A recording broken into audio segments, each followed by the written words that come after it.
What do you think needs to be done now? Like, what do you think the Taliban have taken over? They're building a government. What's going to happen next, and what needs to be done?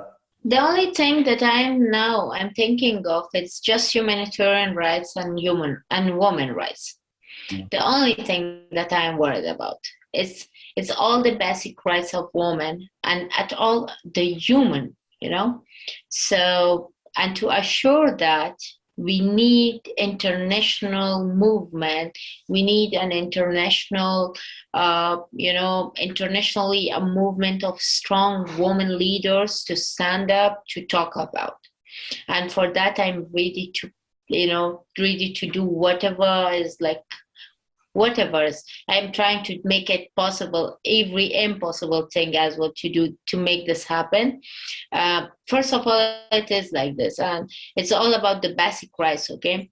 So now Taliban are the reality on the ground. They are not leaving this country within maybe years and years, and they won't leave because we had a force and we don't have it anymore. We had a government, but we don't have it anymore. More important, it's like international community is also not willing to kick them out anymore. Like they're there. So when they're there, like I think when something becomes the reality part of your life, you need to adjust with. You need to accept it. When you accept it, you need to know each other. You need to hear each other. You need to accept each other, each other's thoughts, beliefs, and whatever. So once our basic rights are, we are done with our basic rights, and then we are able to have it on granted, then it's easy to talk about should I go to if they are agree with me to do you can they tell me you can go to a school, then I will start negotiating should I go to school with a scarf or with a burqa. That's the second part. And more important, going to school for women is more important than wearing a burqa or scarf. Doesn't matter you wear a burqa or a scarf, you will learn whatever it is in the school.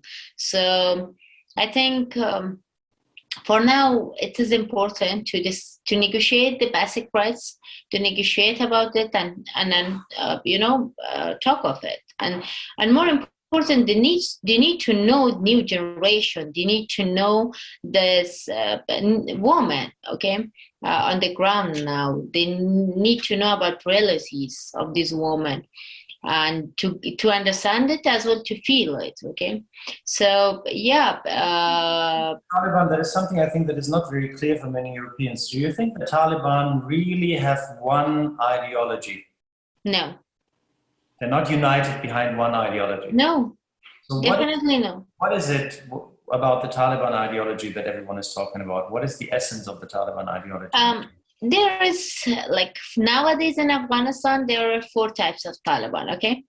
First types of Taliban are those leaders who are, who are sitting in Doha and were negotiating, and those were, and as well, these were kind of working with ISI, with Pakistan so closely.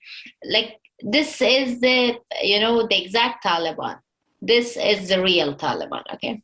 Second part of Taliban are those people who have been, those uneducated, illiterate people, like village guys who are just, knows about gun, who knows about, and they think the power is just with gun, and they have nothing else to do. And third one are those who are like having financial problems, they feel and the logics that they have, okay, government is corrupt, so we are going to join Taliban, so maybe Taliban bring good things to us. But now see, Taliban just collapse everything, and no money, no financial, nothing, no economical guarantee there. And the last one is, are those last one are those who are like, these robbers, like who are doing robberies, who are doing like, small kidnaps, killings, these drug users, drug mafia, those people who's like, who have been like who have been seeking their benefits within the Taliban and in the Taliban, with the Taliban.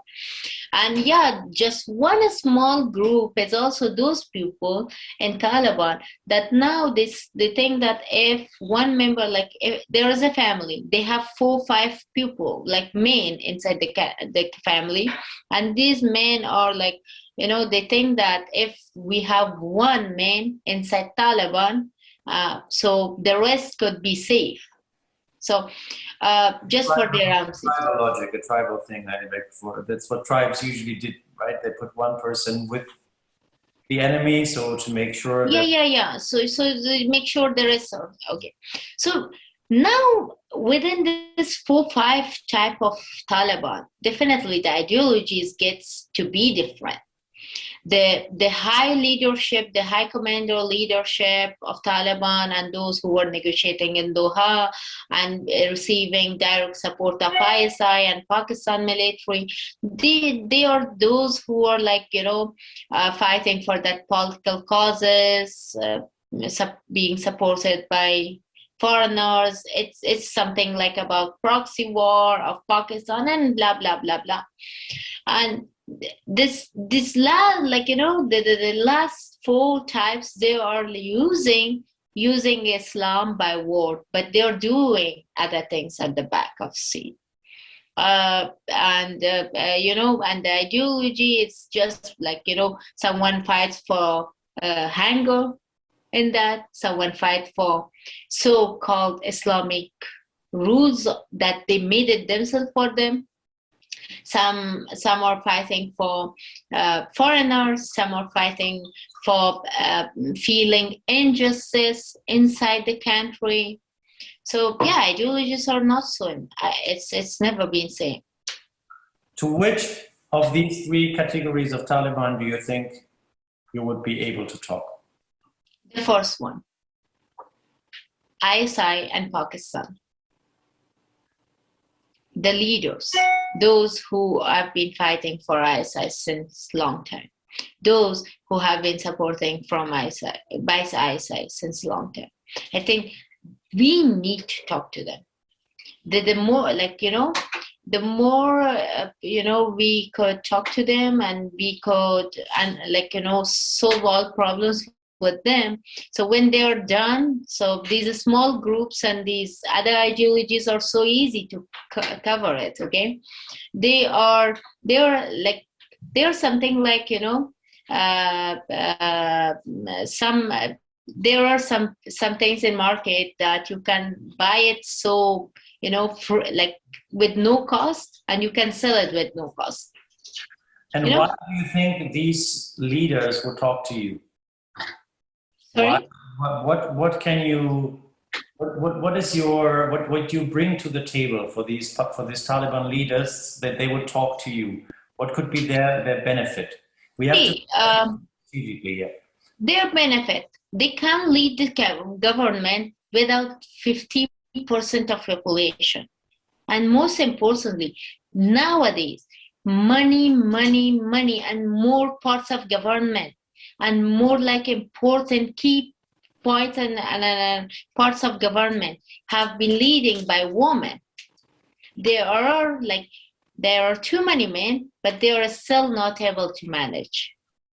They are not still able, because it's when you say it's government, then it's a big bound of a big, like, humanitarian sources. And men are being always busy with this Taliban, Daesh, blah, blah, blah, blah. So I think this is a very convincing argument, and it's the first time that I hear it. I've been studying regime changes in the world, political regime changes. And then what the argument is always, we need to keep the technocrats. We need to keep the people that have government and governance experience, because they are the only ones who are able to run the state. So why should we get rid of them? Every empire that has been conquering another nation, another empire, would then eventually rely on the technocrats, on the people that are there. Many women make this, of course, the argument saying like it's because it's the women's rights and because the women need to be peaceful and so on. But I find it's not women's rights. I'm like, it's not about women's rights. It's not about like, okay, I'm not a woman. I'm a human being first of all, and more important, I have made struggles to build this all. Okay, so I built it myself. How you can like? It is mine. How you can think of you are able to do that? The same I was doing it. So yeah, it is like this is why I want. And second, like lastly, I think they don't know about exact face of Afghan women. And nowadays also those women who are talking like, in social media and everywhere, about women rights and blah, blah, blah, and protesting everything. It's like, they're coming without burqa, wearing jeans and then maybe short or top and on the streets, and they're posting a photo on social media that, hey, we are out. But man, if you're out, what it really changed, coming out with this type of thing that is only able to hurt you. It will only hurt you, nothing else. Like it will only make Taliban to be more against. First of all, like we need to tell Taliban, they need to know about it. And more important, the leaders, the top management who have been always funded by ISI and Pakistan, they need to know that these women are not the women who they left behind at 2001. Like right now, and more important, men are always busy in destroying. They are always busy going with Taliban, going with Daesh, going with Muqawmat. So everyone are there. So yeah, they need women to work for government because men are not anymore there. They are just like, and all those who were educated, who were so good, like educated people, they also left. All governors, ministers, deputy ministers, the high ranking people left, and the only people who was like left still inside Kabul, they are women. So if they, like, those who are out of Afghanistan and are able, like me, to speak out, I request them and if we could raise voice for having a big movement and solidarity of women around the world to call Taliban on because of getting them back to the table. How do you imagine doing this? Do you think you can travel back to Kabul for a delegation or meet them in Doha or? I'm waiting if they can, a small message of them. Any leader of Taliban, whoever, any leader of Taliban, any one of them. If I receive a small message of them that they're ready to negotiate, they're ready to talk to me, believe me, I will just like if I can't find a plane, I will go by walk back to my country because it's always important. And what kind of support do you expect from the international community for this? The international community now, everyone says, like, see, US says, if Taliban hurts any US citizen, we will do this, that, blah, blah, blah, blah. Germany says, if you hurt German people, we will do this and that. And the same with all countries inside Afghanistan.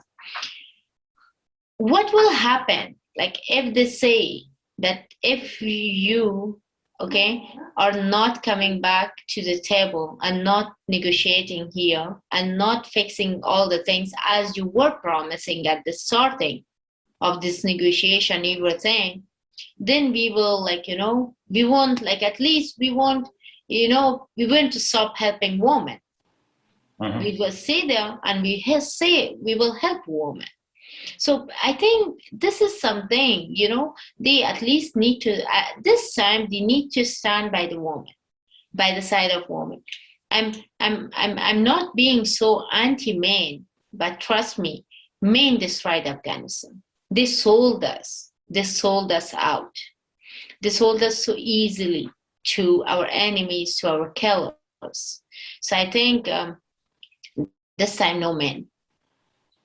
If they're there, okay, I'm not like, you know, no men, but it's still like let's give a chance to women to negotiate, to talk, and to check like what's next. I think it's a good decision if our international community could make it. They say, oh, we have been, you know, used millions dollars or maybe billions of dollars in Afghanistan, so we can use more. Okay, man, you use billions of dollars, but you are burning it that back. You mentioned to me earlier that for you, Angela Merkel is some sort of a role model, a woman that you admire and that inspires you. What would be a message if you could deliver it to her, if you would talk to her or could meet with her? What would you tell her? What is the important message that you have for her?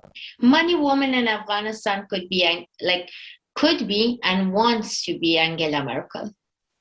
Too many women in Afghanistan and too many young girls and whoever knows about what really she is.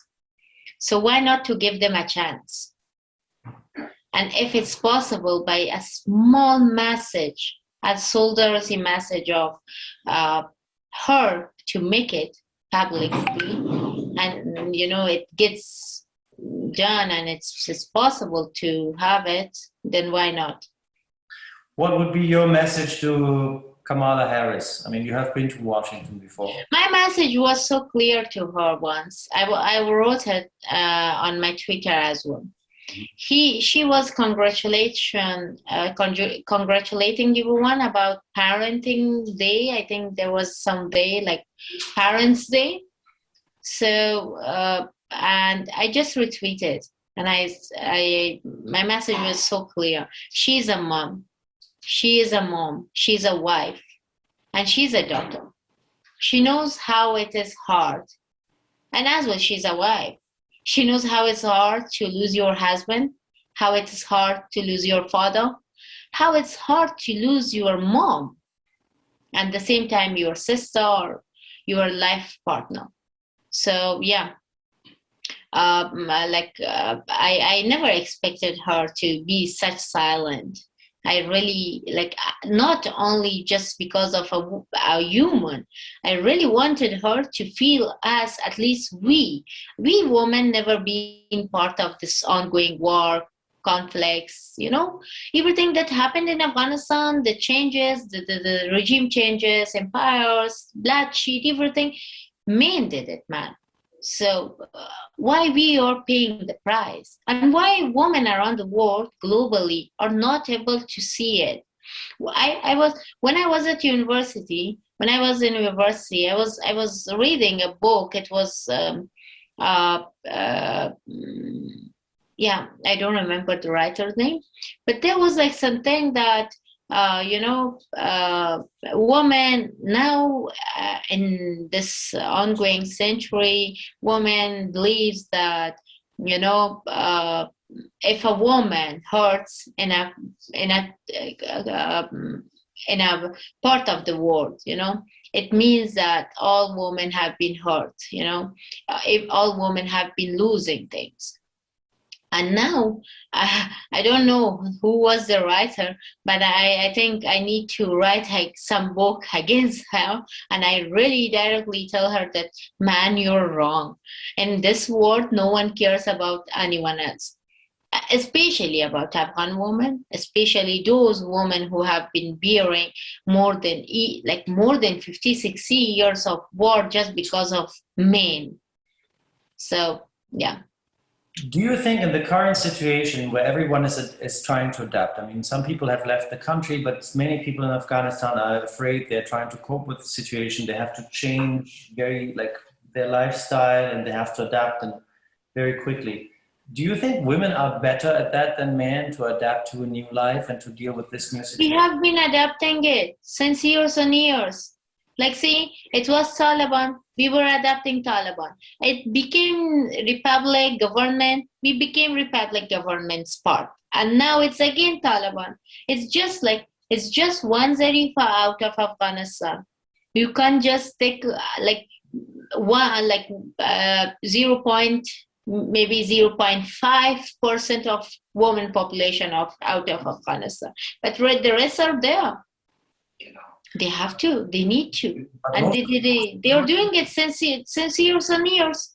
Most of your generation have not seen Taliban. They just know Taliban from what people tell them. I remember once we talked and you told me that your mom used to tell you when you were a little girl, don't do this, behave well, otherwise the bad Taliban are going to come and get you. It was just like a threat of just like intimidating children. It was my grandma. Or your grandmother. Yeah.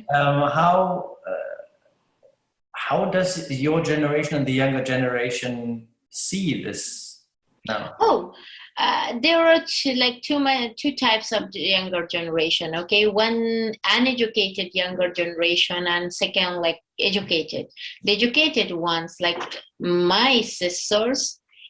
When I asked my sister, if Taliban comes before the fall of Kabul and all, what you will do? They were like, we will do a suicide rather than live in that situation. And but in the second part, uneducated girl or woman or new generation, they are they have been always at home. They have been always the same way they are or they were. So nothing will change for them. That's also true. How will you overcome your fears and your own, I guess, hate? I mean, the Taliban or members of the Taliban, affiliates, associates, they have been trying to kill you. They have killed members of your family, if I'm well informed. They have killed people you know, people you loved. Have you thought about this idea? I mean, how it would be for you to overcome this and say, here I am, I'm trying to make... They killed my dad, they destroyed my life. But there will be some more Zarifas in Afghanistan that after talking to them, they could have more better than what I faced.